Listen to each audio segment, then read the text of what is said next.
Okay, this is way outside my comfort zone, but I'm just gonna go for it. I'm gonna show you how to make a reusable face mask that has a pocket in it so that you can put some kind of filter in there, whether that is some other kind of face mask or some other kind of filter material. But this is what they look like beforehand. It's really simple. It's like two rectangles of fabric, and you put them together. They end up with a pocket going all the way through and elastic straps that go around the back of your head. And I'll put one on at the end so you can see what it looks like at the end. This is the pocket where you put your filter medium. Okay, so you start with 2 pieces of fabric that are 10 inches by 7 inches. And it doesn't, I'm not being particular about the fabric because I just want these, I'm donating these and I just want them to get out to the people who need them. So you got your 10 by 7, 2 pieces of fabric. You take them over to your sewing machine. You're gonna take the first piece and you're gonna fold over the edges.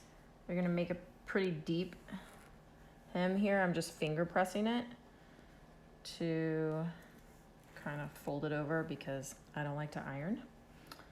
So yeah, I'm gonna avoid that. Notice I'm using totally matchy thread because again, I don't really care what it looks like. The point is to get it to the people who need it. And I've got my needle all the way over to the left, and because I just want to sew this down, I'm trying to make sure that all my ends are real sewed up tight because I think these are going to be washed a lot, so I don't want them to be fraying apart on people. And you don't need a back stitch on this part because everything's going to be turned under.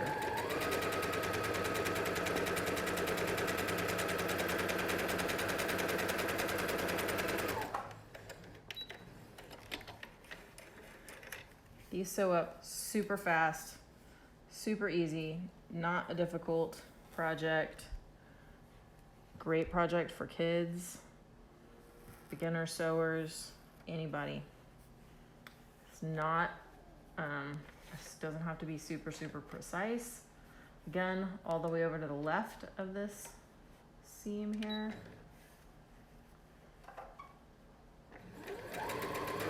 And no back stitching.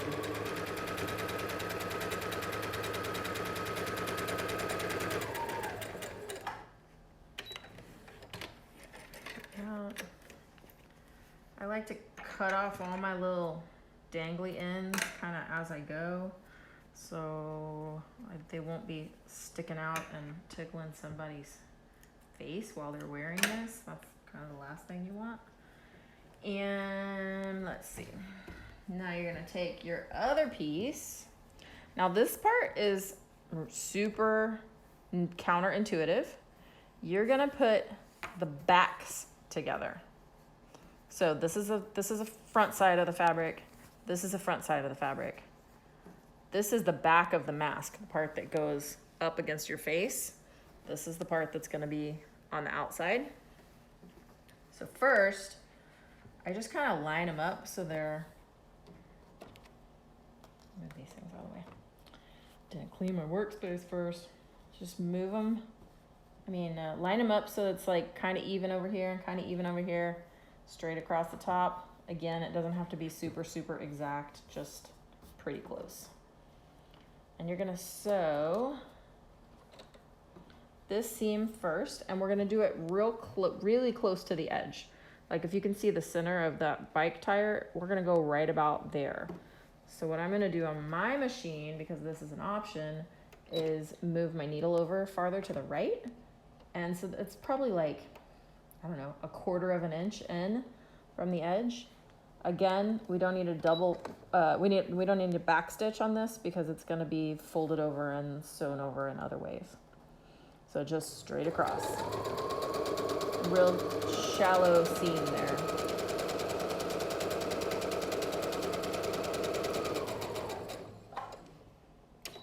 Come up. Cut that one off. Get rid of that. Okay, we're gonna do the other side the same way.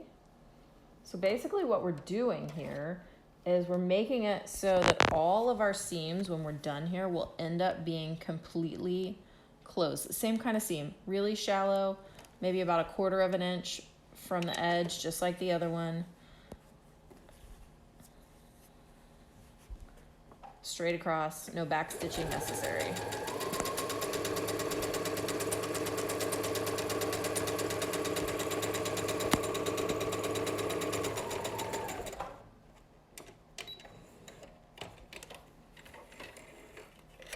Go ahead and cut it short. I have a little cutter here on the edge. It's super nice.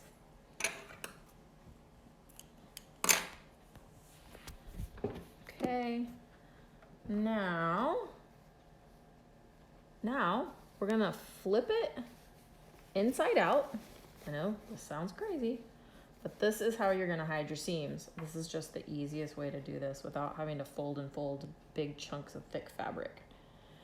So you're gonna make like a casing. So you're gonna be hiding this seam on the inside. So you're closing that, and the seam on the inside only goes about down to here. So you're gonna sew below that, which means you won't see any of the raw fabric sticking out when you flip it back right side. I'll show you, you'll see. I like to kind of just finger press it with my fingers so that it's kind of folded down. Again, I don't like ironing, so I don't really do it unless I have to. Okay, starting at the edge. This one I do back sew. Oh, and I move my needle back over to the left for this. If not, if you don't have that option on your sewing machine, of course you can just move the fabric back and forth. So for this one, I'd say, I don't know, it's probably about twice as deep as the last seam we sewed. And I do back stitches on this. So I go forward about 3, back about 3, and then straight across to this edge.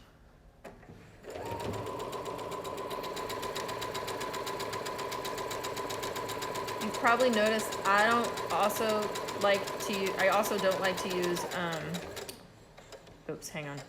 You're gonna back stitch again at the end to make it a nice tight seam at the edge here. Back 3 or 4, forward 3 or 4, and off it comes. I don't like to use pins too much either, if I don't have to. Of course, I do use them sometimes, but, and I'm gonna use them here coming up in just a minute.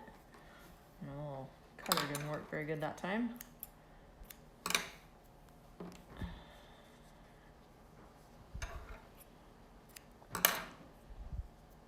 Okay, now we're gonna do the other side, just the exact same way.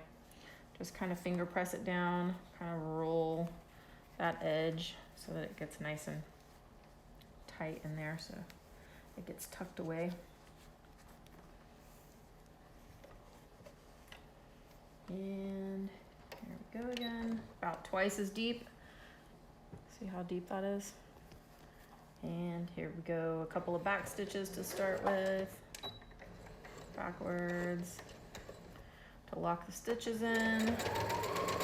And we're off.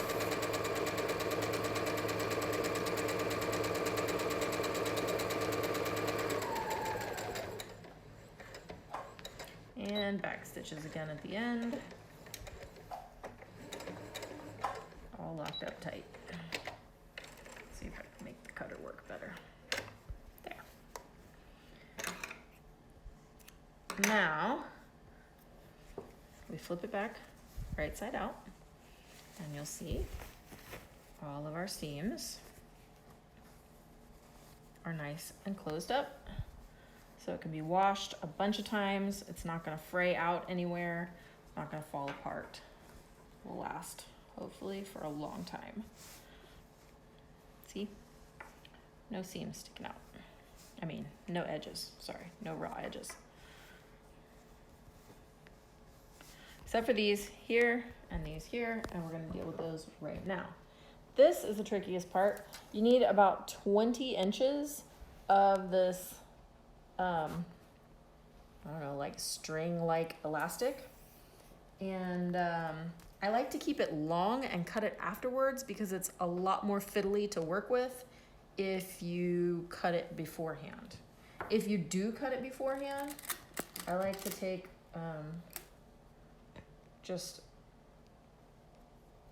I use a safety pin. You can use whatever and tie it to the safety pin so it doesn't accidentally fall back through your seam or through your casing. So we're gonna make the casing for the elastic, and this is the most fiddly part of the whole thing, but it's still not even actually that fiddly. So you're gonna fold it over once, finger press it, and then your elastic is gonna go right next to the raw edge here, because you're gonna fold it again, and you want your elastic all the way out at the far edge out here, like right underneath my thumbnail there. I don't know if you can see that. Now I am gonna use a pin because the seam is so small, it kind of falls apart if I don't pin it.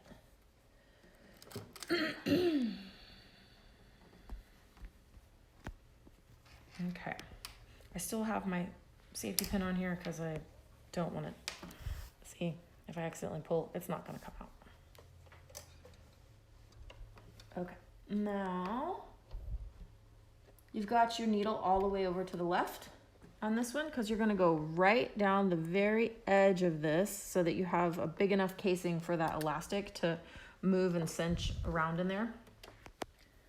And you are going to backstitch on this one because we want this seam to be locked up nice and tight.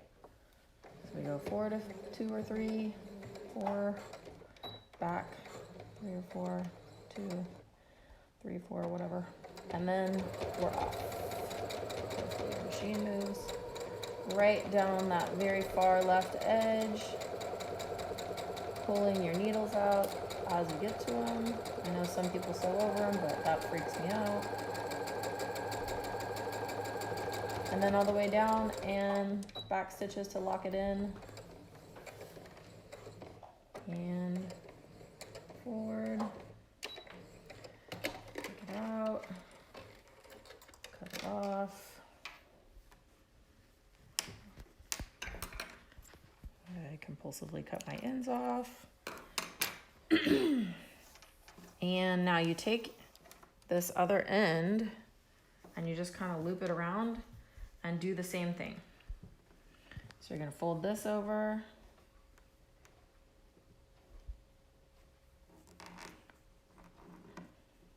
So something I figured out is that it's really important that you make the very first fold over seams on this side deep enough so that you have enough room to work with on this piece of fabric. Otherwise you're trying to make this teeny tiny little fold and that's just a pain in the tuchus. So then you fold it over again, kind of finger press it down, put your pins in,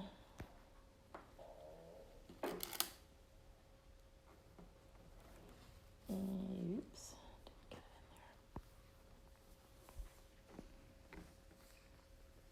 there. You got your elastic all the way up at the top edge there, so it won't get sewn over. Doesn't matter how much is here because the point here is that you're making a casing so it's free to move back and forth. And this is our last seam.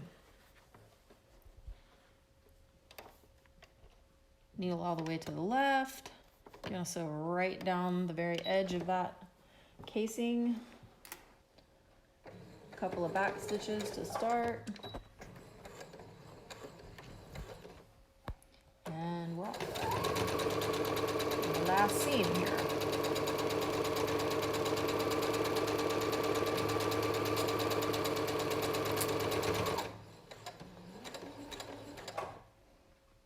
Couple back stitches at the very end.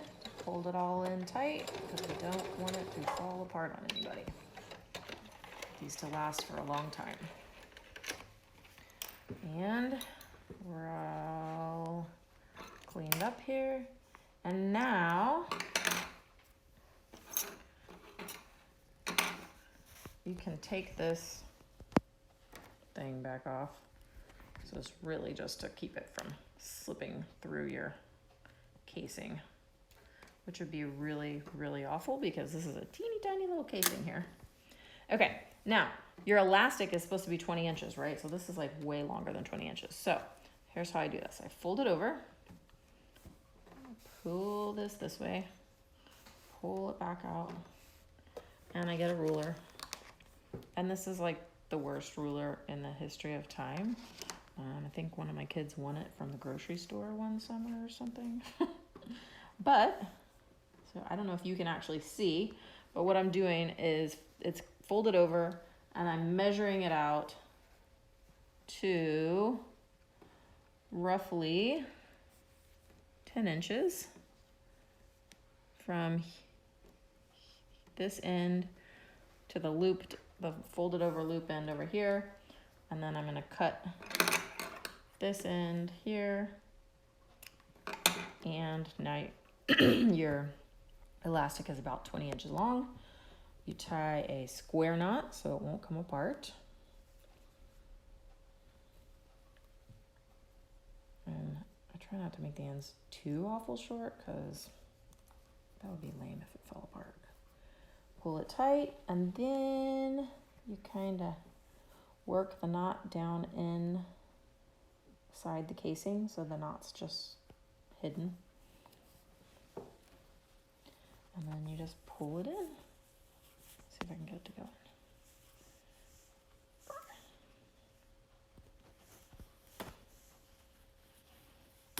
There we go. And the knot is, where did the knot go? Did I pull it out the other side? No, it's still in there somewhere. I think it's all the way over here. Anyhow, the knot's in there now. Oh, it's down here. Doesn't really matter where it is. Let me show you how to put this thing on. So, it's easier if you go from the bottom first, up over your chin, over the back of your head. This one strap goes below your ears, and this strap goes up over and above your ears. And there you go. You can put your filter medium in between the two pieces of fabric because it's open. And there you go. Are my bikes upside down? Yep. You could do it the other way so your bikes aren't upside down. All right, there you go. Now you know how to make a very, very simple, reusable face mask to help out our healthcare workers and any folks who are needing to be in crowded places right now. And really, it's a good idea to put some kind of extra filtration barrier in here, and there you go.